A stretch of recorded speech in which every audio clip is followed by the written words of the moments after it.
Okay, let's hope this works. Ah, that's awesome. Hey, Chris here. I recently did a review of the Unifi G4 Doorbell. It's been a great device and I've really liked using it. But I'm also the type of person who likes to kind of peek under the hood and see how things work. My day job is a game audio programmer for Activision, so I wanted to know more about the audio capabilities of the device. Now, a nice thing about Ubiquiti equipment is they usually provide SSH access. You can log into their Wi-Fi access points and switches, and the cameras are no exception. So after a little bit of setup, I was able to log into the doorbell, and I started poking around the system looking for clues to how it worked. I immediately noticed a configuration file for the sound system, including a way to set a custom doorbell ring. So changing this setting will adjust what gets played from the speaker on the doorbell camera whenever a user presses the button. So please note, though, if your doorbell is connected to one of those physical chime boxes inside your house, changing the setting is not going to change how that sounds. Those chime boxes are physically striking a metal bar to make the classic ding-dong, so that's not going to change. But you can change the sound that the person at your door hears. Now, why might you want to do this? So as you saw in the intro, a Chewbacca scream is always the right answer to that question, but I thought of a few other fun use cases too. For instance, Halloween is just around the corner, and who wouldn't want some spooky sounds to greet their trick-or-treaters? You've got menacing church bells,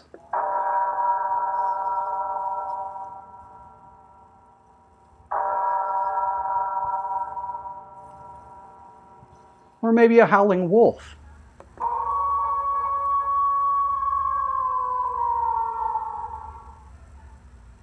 Or come Christmas time, maybe you want Santa to greet all of your guests.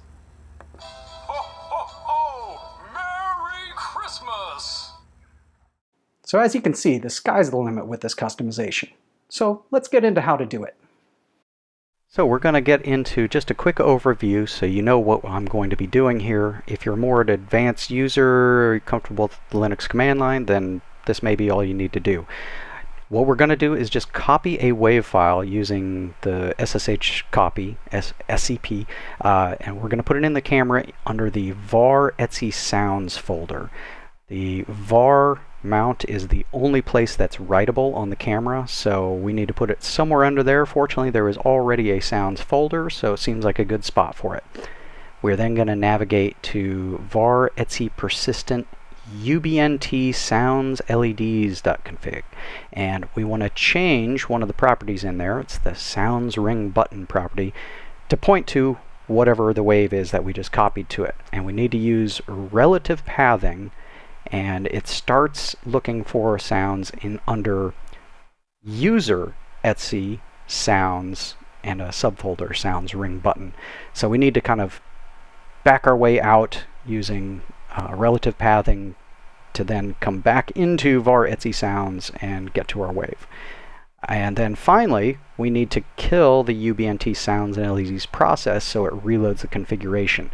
The reason for this is we can't just reboot the camera, because every time you reboot, it wipes everything in the writable var folder, and that means our sound would go with it.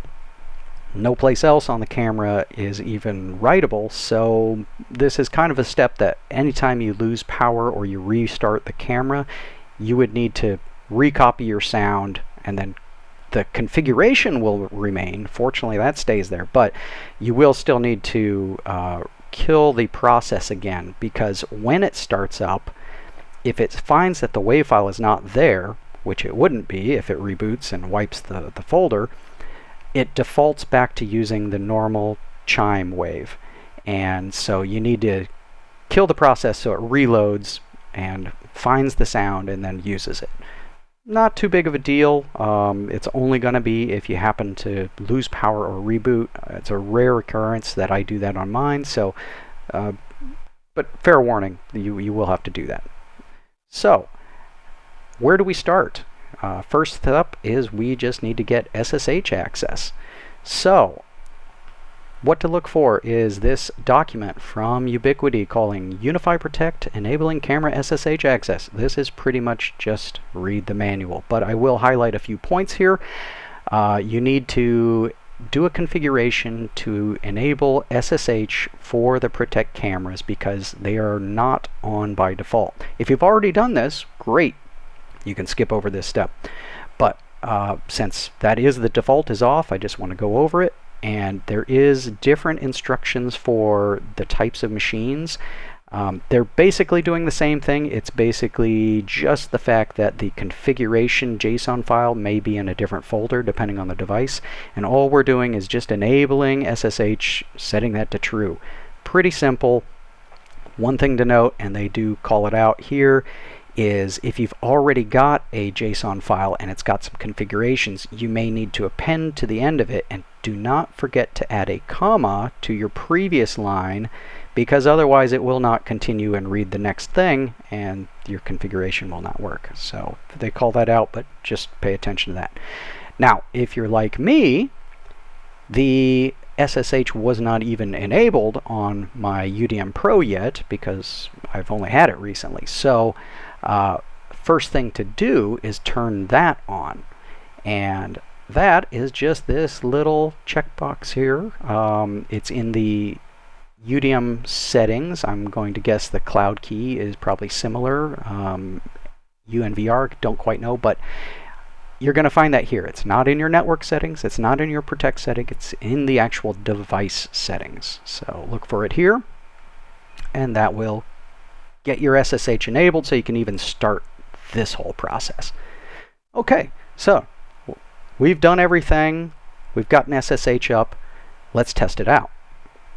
So first thing we're going to want to do is go to a command prompt. If you're using Windows, I highly recommend PuTTY. If you're already on Linux or Mac like I am, well, it's built in. So just SSH. The user is going to be UBNT and then @ and the device IP address. Where do you find the device IP address? Well, if you just look in your Protect screen, it should be listed for every camera. If you're like mine, it's getting a DHCP address, so it changes periodically, but that's it. SSH, UBNT, @ the device. Okay, let's do that. And then we need to log in with a password. Well, what is the password? Now, if you've enabled SSH on your UDM Pro or your Cloud Key or whatever, it is not the same password. This is a specific password for Unifi Protect. Where do you find that? Well, again, let's go back. So we're in the Unifi Protect screen. We go to the settings, and it is, all of these tabs go to the same place. It's all on one screen, but it's in the advanced, and it's going to be right here if you click this reveal. No, I'm not clicking it because I'm going to show you my password, but you can copy it out of here, or you can set it to something custom. It defaults, I think, to a pretty strong password. So get that, paste that in here, and look at that, we are in. So great. We can look around, there's stuff, but I am going to exit back out of the camera. That was just to get us started and testing. So we know we can connect to the camera, but what we need is to get some waves that we can put there. And I want to go over a little bit about what are the specs for the wave that we need. So we need a standard PCM wave file. Ideally it's mono. We probably want it to be 44.1 or 48 kilohertz and 16-bit signed PCM integer. So it may be possible to use other variations of this, but every wave that I found on the device is in these settings of specs. So that's probably what you want to stick with. The last thing is we've got a very small speaker on this device, and there's not a ton of volume. It's basically like a cell phone speaker. So you need to make sure that you can get as much volume out of your sound as possible to really get it to work well. And since my background is audio, I'm going to walk through that a little bit with you here because it's pretty quick to do and you're going to get better results. So, for instance, in my intro, you heard the Chewbacca yell, and here is the source wave I had for that.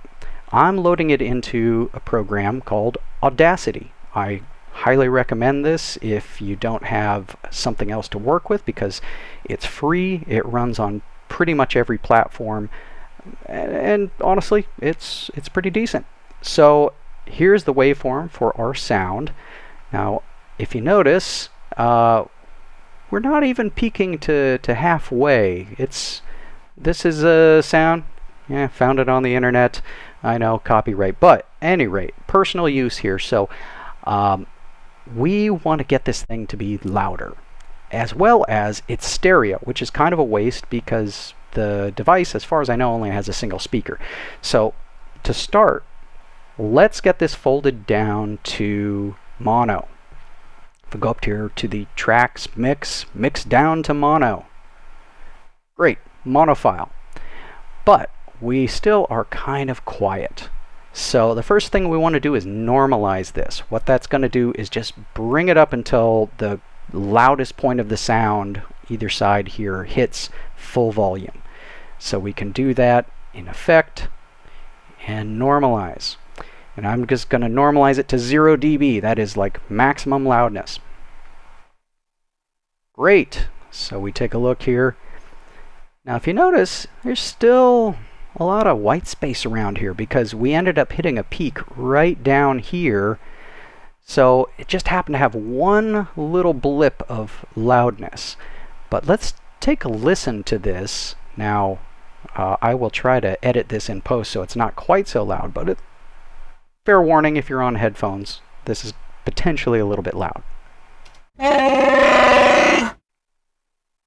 Okay, I'm going to play this one last time and pay attention to the meter up here of where we hit.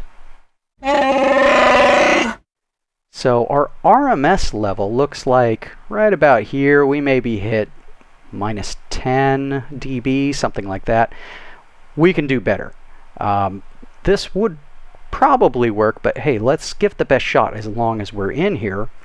If we run a compressor or a limiter, we can squash this down and get a little more volume out of it. So in Effect, Limiter, what we want to do is apply a hard limit. And we are going to apply a hard limit at a specific threshold. In my case, I've got this turned down as low as it allows me to go at minus 10 dB. So what that's going to do is any waveform, any peak that goes above 10 dB it's going to apply a hard clamping of volume to prevent it from exceeding that. If it's softer than that, it's going to let it pass through. But all of these larger peaks, they're going to get clamped down. Now, at first you'd think, well, that's going to make it quieter. Well, yes, except what we're going to do is tell it to apply makeup gain. And so what that's going to do is then reapply 10 dB of boost to it. So what we're effectively going to do is boost everything, even the quiet parts, up by 10 dB, because now we're clamping down the peaks so that we have some room to do that without clipping. So let's press OK and see what happens to our wave. Oh, much better. Now we're really feeling this. So let's take a listen again and pay attention here. Again, this may be kind of loud. Oh, much better. Now we're hitting minus 6 dB, so we're doing pretty good here. That's just the quick and dirty edit of what you probably want to do for any of your waves, just to get the best output that you can out of that little speaker. The other thing is, if we notice here, I've got maybe a third of a second of silence at the beginning. That's just going to delay it when somebody presses the doorbell or ring button. So I'm just going to delete these off. And the other reason is I don't know how much space that the camera actually has on it for the flash memory. So the smaller we can make the wave, the better. So we've got this. Let's export it out as a wave. And I had already saved this as my Chewy wave, but what we want to do is we want to save it as 16-bit PCM. because that is the format that, as far as I know, is going to work the best on this camera. I'm just going to replace my wave. Yes, replace it. And yep, hit OK. So we now have our wave. Now, we've got it. We need to get it onto the camera. So what we want to do is run. There we go. So I am in my folder here with my sound. We want to run SCP, that's the SSH copy of our wave file, Chewy Wave. And where do we want to put it? Well, we're just like we're logging into SSH. It's user ubnt at our IP address of the camera, colon, and then the path. So the path that you will probably want to use is going to be var etc sounds, and then give it a name. I just named it custom.wave.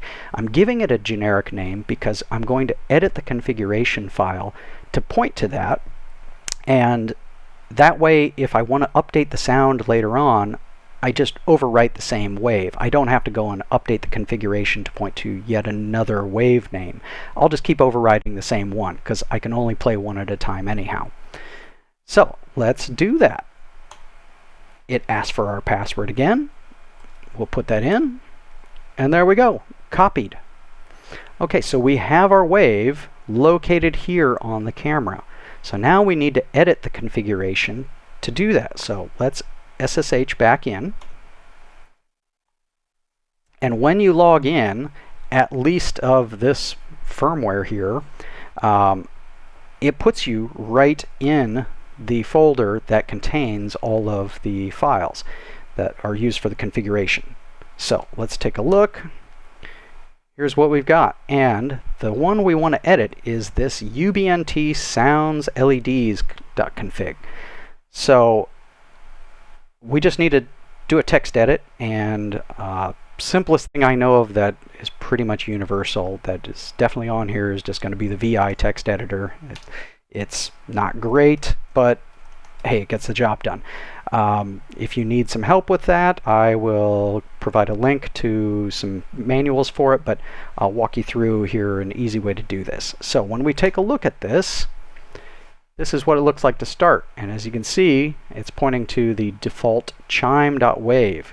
We want to change this to be our new custom wave. So we can just use the arrow keys, move around, and then if we press the X key, that will delete whatever is under our cursor.